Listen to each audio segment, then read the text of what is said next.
আপনি ঠিকই বলেছেন।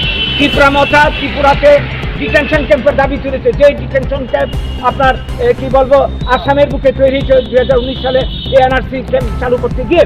ত্রিপুরা মথা এখন সুযোগ পেয়ে বলছে ত্রিপুরা তো ডিটেনশন ক্যাম্প কথা আমরা জানতাম।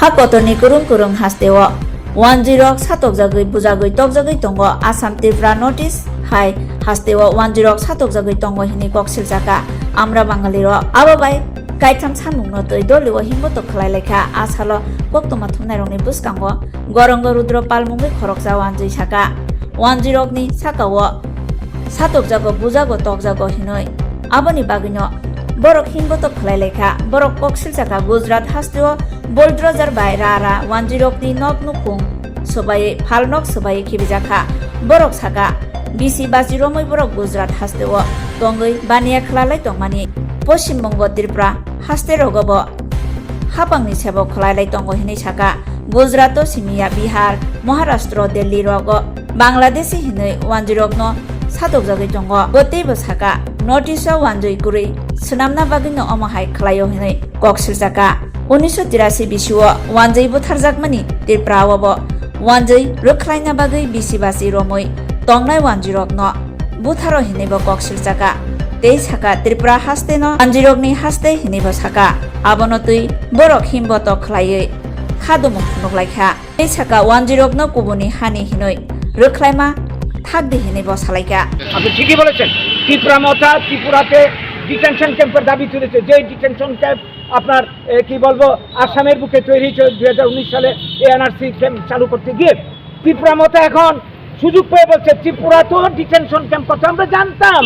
এটা হবে ডিটেনশন ক্যাম্প ত্রিপুরা থাকবে এবং সব অঞ্চলে হবে এবং বাঙালিদেরকে ধরে ধরে এই সমস্ত ডিটেনশন ক্যাম্পে ঠেলে দেবে। ডিটেনশন ক্যাম্পের অভিজ্ঞতা আপনারা জানেন, আসামের বুকে যাদেরকে ঢুকানো হয়েছে তাদের কি পরিণতি হয়েছে। এটা জেলখানার থেকে খারাপ পরিবেশ। এইভাবে কেন এই ধরনের অমানবিক অত্যাচার বাঙালিদের জন্য? যে বাঙালি দেশকে স্বাধীন করে, যে বাঙালি দেশ মানব সয়েল বাঙালিরা এই দেশে এই রাজ্যে কেন আমরা এটা মেনে নেব? কতদিন মেনে নেব?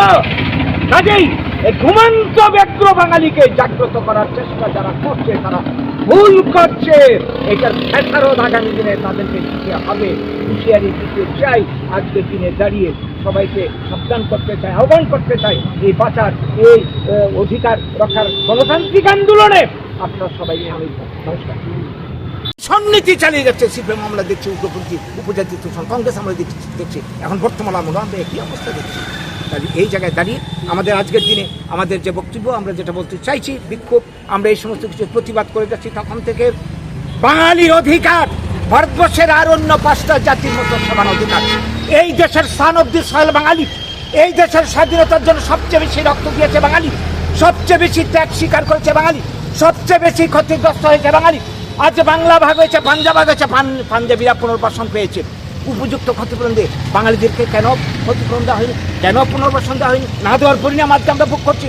কাজেই আমরা চাই এই স্বাধীনতার জাতীয় প্রতিশ্রুতি বাস্তবায়ন পাঞ্জাবিদের মতো, এবং আমরা চাই বাঙালি রেজিমেন্ট, আমরা চাই বাঙালিদের ক্ষতিপূরণ দিয়ে ভারতবর্ষে পুনর্বাসন ব্যবস্থা করা হোক। বাঙালি বিরোধী কোনো চক্রান্ত, কোনো আইন আমরা বরখাস্ত করব না। আমরা যতক্ষণ পর্যন্ত না বাঙালিদের পুনর্বাসন হচ্ছে, সবের থাকার ব্যবস্থা হচ্ছে, আমরা কোনো কি বলবো রাজনৈতিক দলের বক্তব্য, তাদের যা চক্রান্ত আমরা মেনে নিচ্ছি না। তাই আজকের দিনে দাঁড়িয়ে আমরা এই বার্তাই দিতে চাইছি যে এই যে নতুন ধরনের এই চক্রান্ত শুরু হয়েছে, আমরা এই চক্রান্তকারীদের সাবধান করতে চাই, ওদেরকে বলে দিতে চাই যে বাঙালি যদি মনে করে ভীরু জাতি ভুল করছে, ঘুমন্ত সিংহ বাঙালি আজকে জাগ্রত করার চেষ্টা করছে। যে ব্রিটিশ সিংহকে তাড়িয়ে দিতে পেরেছিল, তাদেরকে এই ভয় দেখিয়ে চোখ রাঙিয়ে কেউ যদি মনে করে দমন করে রাখবে, ভুল করছে, এটার খেসারত আগামী দিনে তাদেরকে দিতে হবে। এটা আপনার সাবধান মানে শুনিয়ে রাখি। এবং যারা গণতন্ত্র প্রিয় মানুষ আছেন এই দেশের বাঙালি সহ অন্যরা, আজকে বাঙালি এই দেশের ভূমিপুত্র এবং সব কিছুর স্বাধীনতার সব কিছুর উন্নয়ন, ভারতের উন্নয়নের জন্য বাঙালিরা অবদান সবচেয়ে বেশি। এই জায়গা বাঙালিরা এইভাবে কেন পরে পরে মার খাবে? আমরা আমাদের কথা বললে সংকীর্ণতা হয়ে যায়, বাঙালি বাঙালি মরছে এই কথাটা বলতে পারবো, এটা সংকীর্ণতা হয়ে যায়। অন্যদিকে তীব্রমথার স্লোগান গৌবেদ বাংলাদেশি দিলে কোনো অপরাধ নেই, তারপরে অন্যান্য জাতি সম্প্রদায় আলাদা আলাদা দল করতে পারে, কোনো অপরাধ নেই, এখানে সাম্প্রদায়িকতা হয় না। এই ধরনের আত্মঘাতী রাজনীতি চলতে পারে না। এই করে করে আমরা শেষ হচ্ছি। তাই সবাইকে জাগ্রত হতে হবে, আমাদের নিজেদের অধিকার বুঝে নিতে হবে। অধিকার আপনার থেকে আদায় হবে না, তার জন্য চাই সংগ্রাম। এই সংগ্রামের প্ল্যাটফর্ম হচ্ছে আমরা বাঙালি। কংগ্রেস, সিপিএম, বিজেপির নীতি আমরা দেখে ফেলেছি, শাসন আমরা দেখে ফেলেছি। তাই এই আন্দোলনকে সফল করার জন্য, বাঁচার আন্দোলনকে আমরা সবাই সহযোগিতা চাইছি। আজকের দিনে দাঁড়িয়ে আমরা যারা ত্রিপুরা, ভারত বিভিন্ন প্রান্তে বাঙালিরা আছে এবং গণতন্ত্রী মানুষ, সবাই আমরা সহযোগিতা কামনা করছি। স্বাধীনতার পর থেকে যেটা হচ্ছে তো হচ্ছে, পাঞ্জাবিরা পুনর্বাসন করলো, বাঙালিরা পেল না। তারপর থেকে বিভিন্ন রাজ্যের যে বাঙালির উপর নির্যাতন, টর্চার চলছে, বিভিন্ন আইনের অধিকার থেকে, সুযোগ সুবিধার থেকে বঞ্চিত হচ্ছে। তারপর এই গত বছর ধরে যেটা চলছে, উত্তর পূর্বাঞ্চল আসাম সহ ত্রিপুরার বুকে 80 জনের দাঙ্গা হলো 80 সালে, তারপর আসামের বুকে 83 সালে দাঙ্গা হলো। টার্গেটটা কি? টার্গেট হচ্ছে ত্রিপুরার থেকে যখন 80 জনের দাঙ্গার মাধ্যমে বাঙালি বিতরণ চাইছে, প্রথমে এডিসি, তারপর গোটা ত্রিপুরা থেকে আসাম থেকে চাইছে।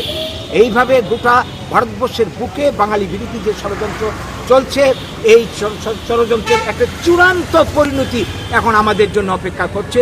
আমরা লক্ষ্য করছি এই বাংলাদেশের অস্থিরতাকে কেন্দ্র করে নতুন উদ্যমে বাঙালি বিরোধী চক্রান্তকারীরা, ষড়যন্ত্রকারীরা বাঙালিদের উপর আক্রমণ শুরু করেছে। গুজরাটে কিছুদিন আগে মাঝখানে কাজের ঘটনা হয়েছিল, যারা 50 বছর ধরে গুজরাটের থেকে ব্যবসা বাণিজ্য করছিল, তাদের বুলডোজার চালিয়ে সরকারি উদ্যোগে বাড়িঘর দোকানপাট ভেঙে চুরমার করে দেওয়া হয়, ঘাট গলা ধাক্কা দিয়ে বের করে দেওয়া হয়। একই ঘটনা ঘটে উড়িষ্যাতে পরিযায়ী শ্রমিকদের যারা কাজ করতে গেছিল তাদেরকে এখানে প্রামাণ্য প্রমাণপত্র দিয়ে থাকতে পারে, গলা ধাক্কা দিয়ে বের করে দিয়েছে। এই ঘটনা চলছে দিল্লি, বিহার, উড়িষ্যা, ভারতের সর্বত্র আজ গত বছর ধরে আমরা দেখছি, এবং এটা মহান মাত্রা ছাড়িয়ে যাচ্ছে এই বাংলাদেশের অস্থিরতাকে কেন্দ্র করে। এইভাবে আমরা কতদিন নির্যাতন সহ্য, আমাদের অপরাধটা কি? আজকে বাঙালিরা যদি গুজরাটে গিয়ে ব্যবসা করতে না পারে, উড়িষ্যা থেকে কাজ করতে না পারে, দিল্লিতে থাকতে না পারে, তাহলে আমরা বলতে বাধ্য হচ্ছি বাংলার বুকে কোনো অবাঙালির স্থান নেই। কোনো অবাঙালিকে আমরা বাংলার বুকে আমরা থাকতে দেবো না। ভারতবর্ষ সবাই হয়, তাহলে বাঙালির তো অধিকার থাকবে সব যে যেমন অন্যদের আছে, তা আমাদের তো এখন দেখছি আমাদের কোনো অধিকার নেই। কাজেই এই পরিস্থিতি আগামী দিনে কিন্তু ভয়াবহ পরিণতি ডেকে আসবে। এর জন্য দায়ী থাকবে বর্তমানে যারা ক্ষমতাসীন দল এবং প্রত্যেকটা রাজনৈতিক দল, যারা ক্ষমতার জন্যে এই সমস্ত